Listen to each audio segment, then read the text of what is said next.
Wow, look. Those big round eyes. True that. It's been years since I've seen a baby this close. Just looking at her is so soothing. Babies really are wonderful, aren't they? My sister, Emily, had given birth, and my in-laws insisted on seeing the baby, coming all the way from afar. The baby, being cradled by Emily, was sleeping soundly at the center of attention. You're being such a good girl today, not crying. I wonder what kind of adult you'll grow into. Ah, babies are great. Why don't we have one, huh, Linda? Inside the room, filled with warm sunlight, I harbored swirling emotions that were mine alone. Well, babies are a blessing, you know. All right, let's start trying for a baby. I want a child too. The moment I heard this, I slowly stood up. All eyes in the room turned to me. Eh? Aren't you already a dad to this little one? All eyes then shifted to the baby. My name is Linda. I turned 41 this year. Currently, I work part-time at a deli in a shopping mall close to our home. My husband, Michael, is 2 years older than me and works as a long-haul truck driver for a transport company, spending most of his days on the road. He comes home maybe once or twice a week. We both prefer not to be too involved with each other, so I rarely feel lonely. At least, that's what I tell myself. The only thing that makes me feel lonely is the fact that we don't have children.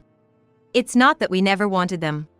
In our 20s, just married, we thought it was just a matter of timing and youth. But as I entered my 30s, the absence of children started to feel more pressing, and we even tried some of the then uncommon fertility treatments. I was getting anxious about not seeing results, but Michael felt differently. If nothing comes of it after all this time, what's the point in continuing? Maybe, but if we keep trying, it might work out. I'm tired from work, and spending my days off at the hospital is just depressing. I'm healthy, Linda. Maybe the problem is with you? After that, Michael stopped going to the treatments. Honestly, we weren't exactly flush with cash. Feeling resentful of Michael's words, I gradually stopped going to the hospital too. Good morning, you're up early. Good morning. I just woke up early, couldn't get back to sleep.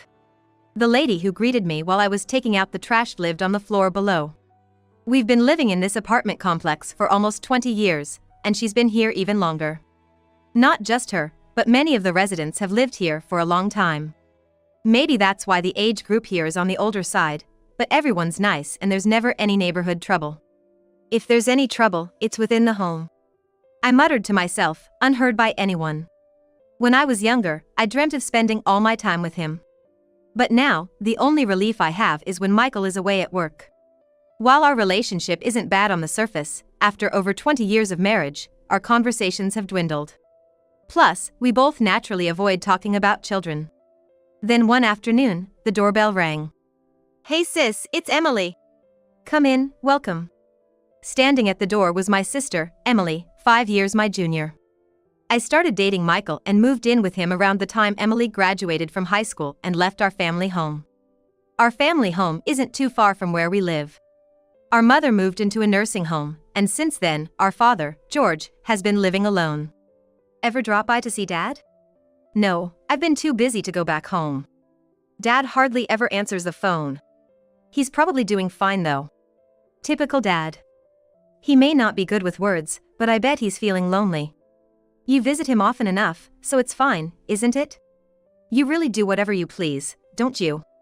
Our father, George, has always been a workaholic and quite reserved with everyone. He used to leave all the household chores to Mom. Now, he can manage his daily needs, at least. But right after Mom passed away, I was so worried about Dad that I used to visit our family home every day. Hey, Dad. Here's your food for tomorrow morning and lunch. You can microwave it in the container. I've folded the laundry, so just put it away yourself.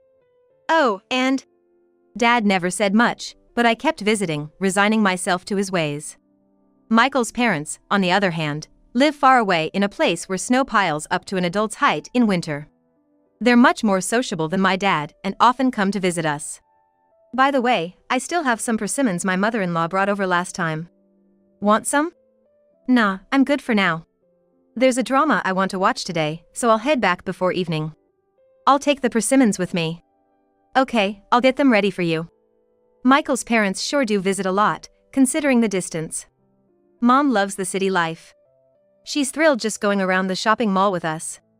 I remember you two went out together last month. I'm lucky to have a good relationship with my in-laws. We can talk about anything. Well, I want to stop by the convenience store on my way home, so I should get going. Be careful, it gets dark early these days. Don't sound like Mom. We're both old enough, you know. When's your next day off? Let's go to that new cafe near the station. I think I'm off this Saturday. Alright, I'll get in touch. Emily checked her schedule on her smartphone. She lives just a couple of bus stops away. She often comes over to our place for dinner, saying she's too lazy to cook. She even has her own pillow here since she frequently ends up staying the night. Oh, right, sis. I'm pregnant. What? What do you mean? Her unexpected announcement caught me off guard. You know those dating apps? They're actually kind of fun. I met someone I really clicked with about a year ago. One thing led to another, and when I went to the doctor because I wasn't feeling well, they told me I'm 3 months pregnant. Emily spoke with a laugh here and there. Is he a decent guy? I don't know if you'd approve, but he's a good person. She sounded a bit subdued. Maybe she felt guilty about meeting someone through a dating app. Anyway, congratulations. Is that the right thing to say? Sorry for being happy before you. No, don't worry about it. I felt a sting in my heart but hid my feelings, thinking I should be happy for Emily's joy. Let me know if you need anything, okay? Thanks, I'll count on you. As Emily opened the door to leave, a swirl of mixed feelings churned inside me. I should be happy for her, I reminded myself. When Michael came home, I told him about Emily's pregnancy. What? Pregnant? Emily is? Whose child? Someone she met on a dating app. I haven't met him yet. I see. Well, that's certainly something to celebrate. Michael sat down on the sofa, finished his beer, and turned to me. But why don't we have such happy news in our home? What? You're bringing this up now? It's your fault for stopping the treatment, isn't it? I'd like to hold my own child too. You were the first to quit the treatment. Don't blame me. There's nothing wrong with my health. I do envy people with kids. It seemed in Michael's eyes, I was the only one at fault. I felt irritation towards him and frustration at ourselves for not being able to share and overcome our problems as a couple. Since then, Michael frequently made snide remarks about us not having children. If I had a child, I'd secretly watch them run errands. He would openly express his admiration while watching TV shows featuring children. Once, he even bought a book about fertility treatments and threw it at me. I paid for the book with your money. Make sure you read it thoroughly. Is it fair to be harassed like this just because we can't have children? To distract myself, I started helping Emily more often. With cleaning, shopping, and cooking. Sorry, sis, the morning sickness has been terrible. It's okay. Emily's place was always messy whenever I visited, and her meals seemed to consist mostly of store-bought deli food or instant ramen. Being pregnant is tough. Everything tires you out more. Oh, sorry.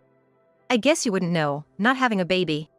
Emily sometimes tried to one-up me, often exaggerating the difficulties of pregnancy.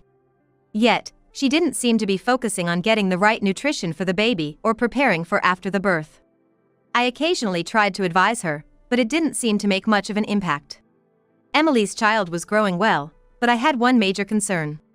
I had never seen the man who would be her husband. Have you thought about introducing him to Dad? It seems like he got a promotion or something, and he's often away on business trips. Greetings seem old-fashioned, so I thought it might be fine to skip them. Okay. Let me know when you can. Yeah. With that, Emily abruptly ended the conversation as if declaring the topic closed. I had other thoughts but chose not to pry further. It wasn't the right time. Time passed, and Emily gave birth to a boy.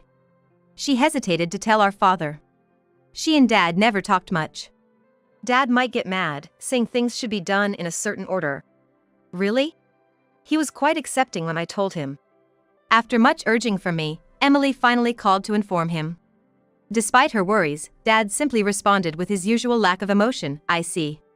Michael's parents, on the other hand, were overjoyed when I told them about Emily's childbirth, celebrating as if it was their first grandchild. Hey, Linda, we'd like to send a gift. Would that be okay? They sent Emily congratulatory gifts through Michael, diaper cakes, bibs, baby clothes, and more. Unable to hold back, they eagerly hoped to meet the baby, if Emily wouldn't mind. Michael's parents want to see the baby. Why? It's none of their business. They gave you a lot of gifts, right? It wouldn't hurt to meet them.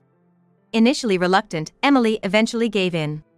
I arranged for everyone to meet at my house, and the celebration began surrounded by an abundance of food ordered by Michael's parents. Look at those big round eyes. It's been years since I've seen a baby up close. Michael's parents were incredibly excited. Michael, who was also present, seemed ready to enjoy the gathering. Babies are great. Why don't we have one, Linda?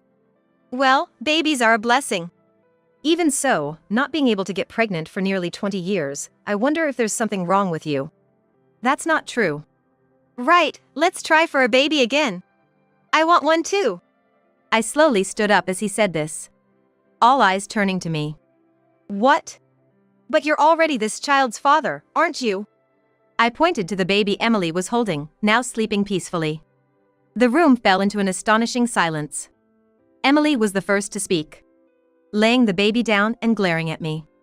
What are you talking about? That's ridiculous. You've gone crazy because you can't have kids? That's right. My child?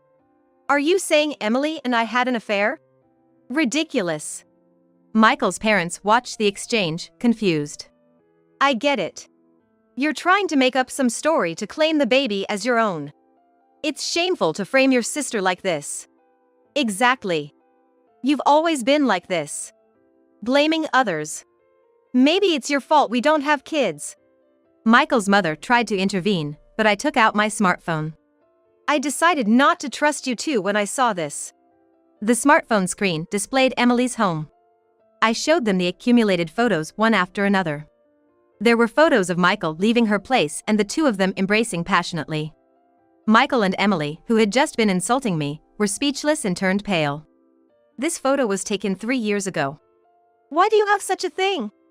When Emily stayed over, you seemed unusually excited, Michael. And Emily, you were too close to him. I was worried. That was just normal. I learned a few days before I took this photo from the old lady downstairs. She said she heard a woman's voice, thought someone was home. Odd, since I was just returning from my part-time job. That could have been a mistake. Maybe she heard the TV. Oh, you said you were at work that day, but you were home, Michael. At first, I thought you were seeing another woman. I didn't want to believe it but decided to track your smartphone's GPS to be sure. You had no right to do that. Then I found out you were at Emily's place. That alone wasn't enough evidence, and I couldn't bring myself to go there. So I asked someone to take these photos. The shock of seeing those photos was almost suffocating. But my anger and determination overcame it. I've been watching you too, knowing the truth. Did you think you were not being caught? I gathered plenty of evidence. So you doubted my pregnancy announcement? It was a shock. I wanted it to be a lie. But Emily, you always avoid eye contact and flee when you lie. You did the same when I asked about the father. What are you talking about? The atmosphere in the room was heavy. I felt a tremendous pressure. But I couldn't back down now. This had to be resolved today, or I'd regret it forever.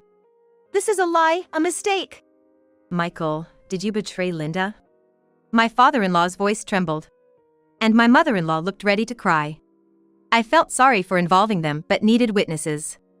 The house had turned into a battlefield. When suddenly the front door burst open. It was my father. With heavy footsteps, my father marched in confidently and headed straight towards Emily.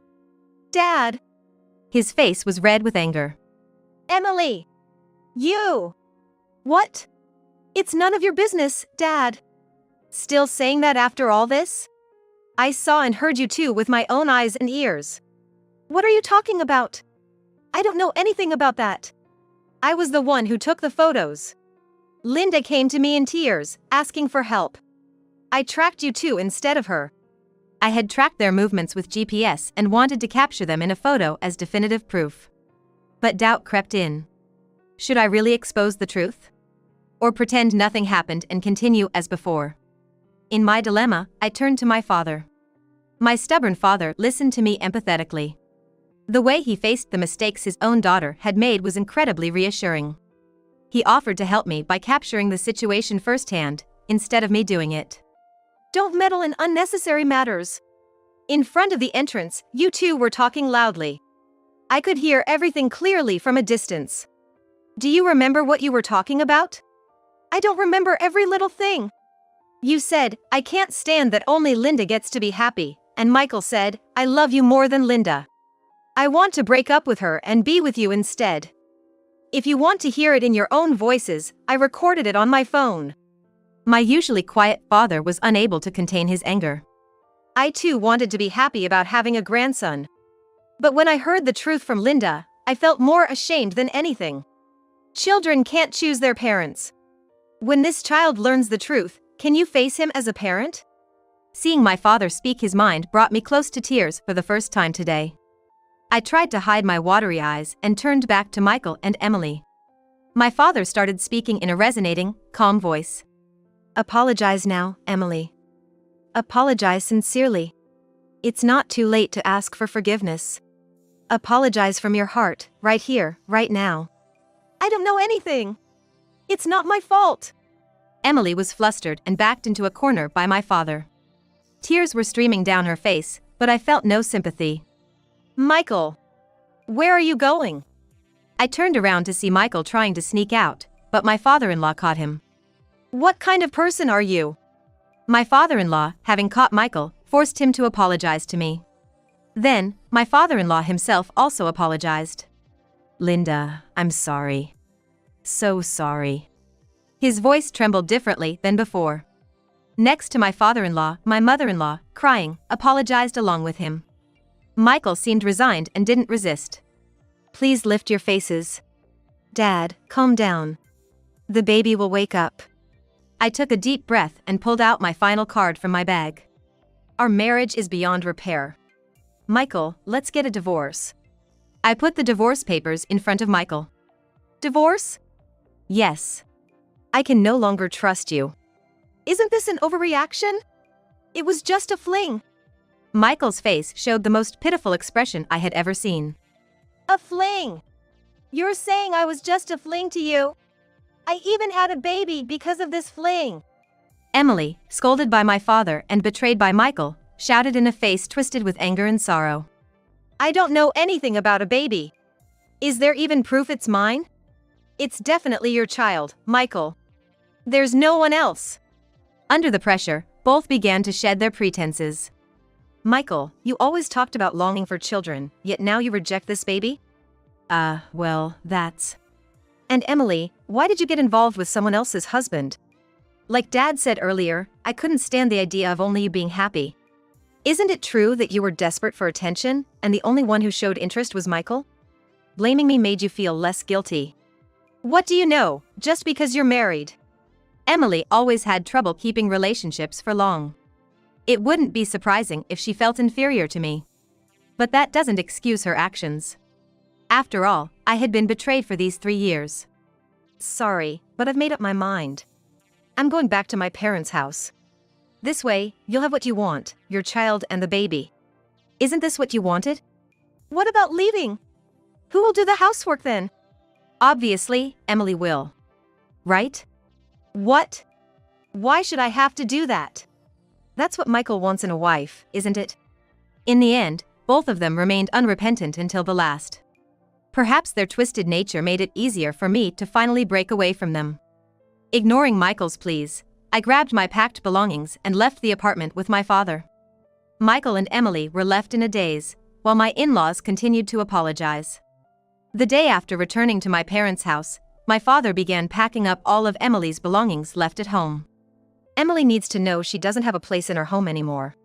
He took the packed items to Emily's house, seemingly determined to set her straight, but returned sooner than expected. She wasn't there. A wasted trip.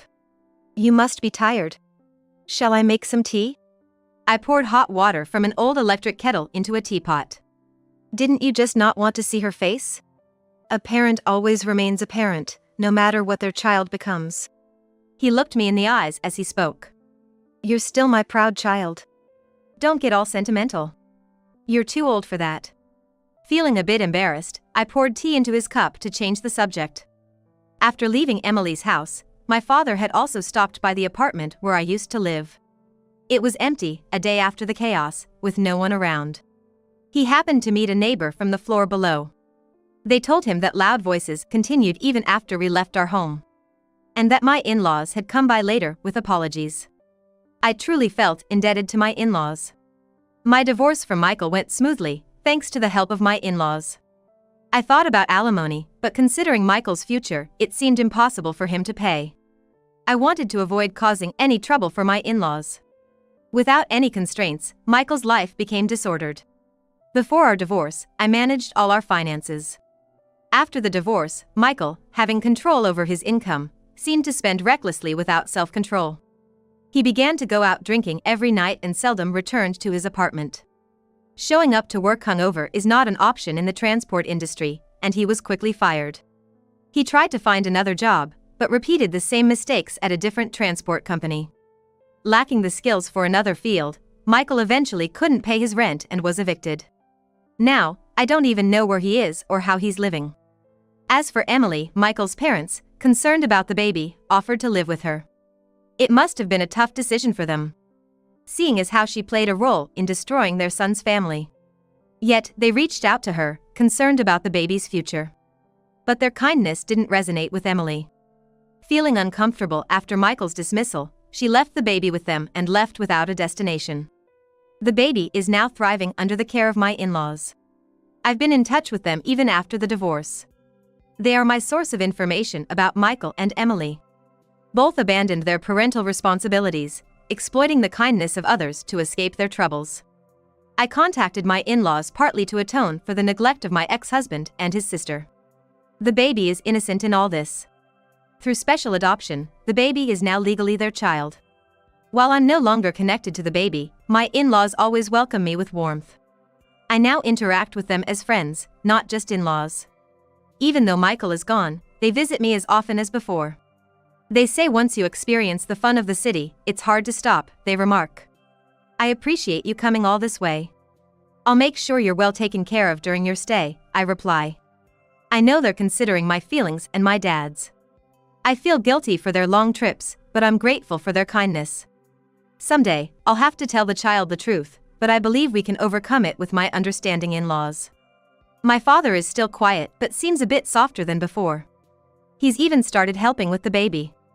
When my mother-in-law and I do the dishes, he quietly approaches the baby. He tries to hide it, but he's clearly smitten with the baby. Once, I caught him casually changing a diaper. Wow, Dad, you can change diapers? That's surprising. What are you talking about? I've raised kids twice. This is a piece of cake.